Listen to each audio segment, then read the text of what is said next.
Okay, હા. ગઈકાલે Bodeli police સ્ટેશનમાં એક નામદાર કોર્ટમાંથી ફરિયાદ દાખલ કરવાનો હુકમ આવતા જે આધારે બોડેલી પોલીસ સ્ટેશનમાં એક ફરિયાદ દાખલ કરવામાં આવી છે, જેના ફરિયાદી નીતિનભાઈ શાંતિલાલભાઈ ચોકસી છે.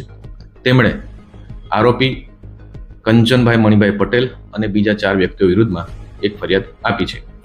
જે ફરિયાદની હકીકત આ મુજબ છે. આરોપી કંચનભાઈ પટેલે ફરિયાદી પાસેથી તેના આઈડી પ્રૂફ અને અન્ય દસ્તાવેજ મેળવી ઢોકલિયા પબ્લિક હોસ્પિટલમાં ટ્રસ્ટી બનાવવાની લાલચ આપી તથા અને એની છેતરપિંડી કરી.